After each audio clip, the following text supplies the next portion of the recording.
এবার বারে কি হয়ে যাবে, জাস্ট উল্টে যাবে। তো আমরা এটা 0 টা 1 হয়ে যাচ্ছে, 0 টা 1, 1 টা 0, 1 টা 0। ঠিক আছে? b তে কি হয়ে যাচ্ছে, b টা 0 থাকলে 1 হবে, 1 টা 0, 0 টা 1, 1 টা 0। ঠিক আছে? এটা তো আমরা জানি। এবার আমরা AND গেটে কি জানি, a bar dot b। a bar dot b মানে আমার এটা আর b হয়ে যাচ্ছে আমার এটা। 0 1 এর যোগ করলে কি হয়, 0। এবার আমরা কি জানি, 1 1 থাকলে সার্কিট অন হয়, অন হয়। আমরা কি জানি, AND গেটে দুটো 1 থাকলে অন হয়, তাহলে অন হচ্ছে।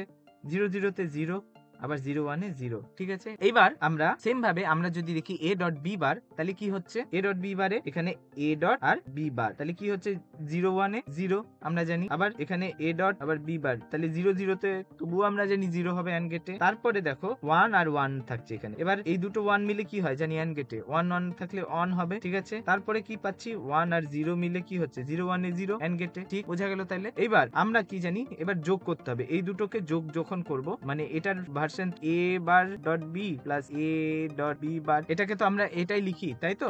এবার কি হচ্ছে, আমার এটা আর এটার যোগ হবে, তাই তো? 0 0 যোগ হলে আমরা জানি 0 হবে। ঠিক আছে? আমরা জানি 1 0 তে অর গেটে 1 হয়, তাহলে এটা 1 হবে। আবার কি জানি, 0 1 এও 1 হবে, অর গেটে যে কোনো একটা অন থাকলেই অন হয়ে যায়। ঠিক আছে? 0 0 তে 0। এগুলো কিন্তু আমরা আগে সব বুঝে নিয়েছি। যদি তোমরা আগের ভিডিওগুলো না দেখে থাকো, তো তবে ডেসক্রিপশনে লিংক গুলো আছে, দেখে নিও। ঠিক আছে? আগের গুলো না দেখলে কিন্তু বুঝতে পারবে না। তো তাহলে কি পেয়ে যাচ্ছি আমরা, জর গেটের যে ফাইনাল আমার আউটপুট, সেটা হয়ে যাচ্ছে আমার এখানে 0। তাহলে কি বুঝতে পারছি আমি, যদি এটাকে সিম্পলিফাই করি, এখানে আমি হাইলাইট করার জন্য এখান থেকে যদি বলি, তাহলে কি হচ্ছে, এখান থেকে যে আমার আউটপুটটা আসছে এখানে 0 0, মানে এক্সক্লুসিভ অর গেট মানে কি, যখন আমার দুটো গেট যখন অন হচ্ছে অফ থাকবে, দুটো অন হলে তখনও অফ থাকবে, যখন যে কোনো একটা অন হচ্ছে, এখানে আর এখানে দেখছি যে কোনো একটা যখন অন হচ্ছে তখনই সার্কিটটা অন হচ্ছে। এভাবেই আমরা এক্সক্লুসিভ অর গেট বানাতে পারি। পরীক্ষায় ঠিক এইভাবে লিখবে। ঠিক আছে? তাইলেই তোমরা বুঝে যাবে। তো এটাই ছিল আজকের টপিক, এক্সক্লুসিভ অর। পরে ভিডিওতে আসছি নতুন টপিক নিয়ে। ঠিক আছে?